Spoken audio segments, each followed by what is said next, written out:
बहुत बहुत स्वागत आप सभी का।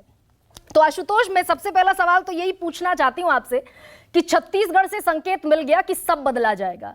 जो वसुंधरा राजे सिंधिया राजस्थान में ताल ठोक रही हैं, शिवराज सिंह चौहान वहां अलग लेवल की एक प्रेशर पॉलिटिक्स करते हुए, माइल्ड प्रेशर पॉलिटिक्स करते हुए नजर आ रहे हैं।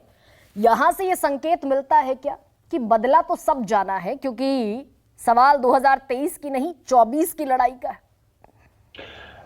देखिए गरिमा, कभी भी भविष्यवाणी नहीं करता, लेकिन एक बात बिल्कुल स्पष्ट है कि बीजेपी ने छत्तीसगढ़ में बहुत आसानी से चुनाव किया और इस बात की उम्मीद भी थी, क्योंकि सबसे ज्यादा और सब बल्कि कहूँ सबसे कम विवादास्पद जगह छत्तीसगढ़ ही है। लेकिन मध्य प्रदेश और राजस्थान पर फैसले करना भारतीय जनता पार्टी का आसान काम नहीं होता।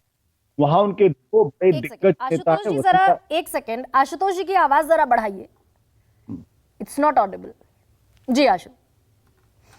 तो यहाँ मध्य प्रदेश और राजस्थान की मैं बात कर रहा था। यहाँ भारतीय जनता पार्टी के दो बड़े दिग्गज नेता जो कई बार के मुख्यमंत्री रह चुके हैं, वसुंधरा राजे सिंधिया और शिवराज सिंह चौहान, इनको हटाकर किसी नए चेहरे को सामने लाने का जोखिम भारतीय जनता पार्टी करेगी या नहीं करेगी, ये इस पर निर्भर करेगा कि जिसका भी चयन वो करेंगे, क्या 2024 के लिए वो इनको 100% लोकसभा की सीटें दिला सकते हैं या नहीं दिला सकते हैं।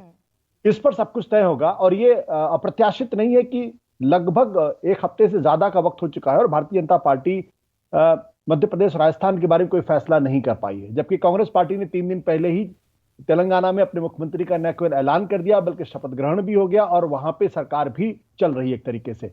तो इसका मतलब यह कि भारतीय जनता पार्टी के अंदर बहुत गहन मंत्रणा है, तमाम प्लसेस माइनसेस को किया जा रहा है, उन तमाम गुटों को समझाने की कोशिश की जा रही है और सबको कॉन्फिडेंस में लेकर फैसले करने की कोशिश की जाएगी। लेकिन इसमें कोई दो राय नहीं कि जो भी एक्सरसाइज चल रही है उसको 2024 के मद्देनजर ही उसको किया जा रहा है।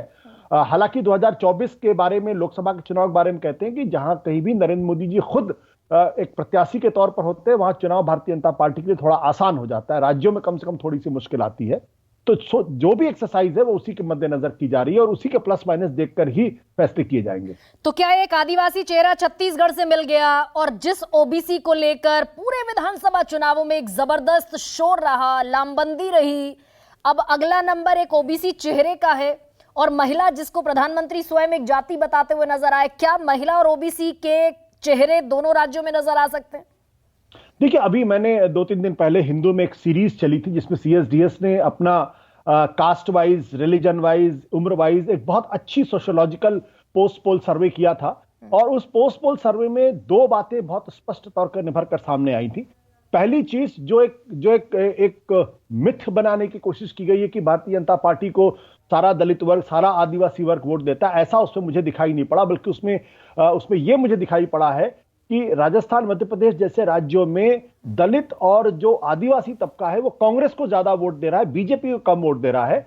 लेकिन जो अपर कास्ट है वो पूरी तरीके से इस वक्त भारतीय जनता पार्टी के साथ है। ओबीसी तबके का भी एक बड़ा हिस्सा, बल्कि कहूं बहुमत का हिस्सा जो है वो भारतीय जनता पार्टी को वोट दे रहा है। माइनॉरिटी जो है वो पूरी तरीके से आज की तारीख में कांग्रेस के साथ है। तो भारतीय जनता पार्टी अगर ये समझ रही है, या तमाम विश्लेषक ये समझते हैं कि सिर्फ एक आदिवासी राष्ट्रपति बना देने से या आदिवासी मुख्यमंत्री बना देने से सारा आदिवासी वोट आपकी तरफ चला जाएगा, ऐसा होता नहीं है। कम से कम सीएसडीएस के सर्वे के आधार पर मैं कह सकता हूं। लेकिन हाँ, ये बहुत अच्छा ऑप्टिक्स है, जो प्रतीकों की पॉलिटिक्स होती है उसका बहुत अच्छा नतीजा है। और इस बारे में छत्तीसगढ़ में खासतौर पर और अच्छा कदम मैं इसलिए कह रहा हूं क्योंकि जो राज्य एक तरीके से आदिवासी बहुल राज्य है, जहां पहले साल ही किसी आदिवासी को मुख्यमंत्री बनाया जाना चाहिए था, वहां कम से कम भारतीय जनता पार्टी ने एक पहल की है और अच्छी पहल की है।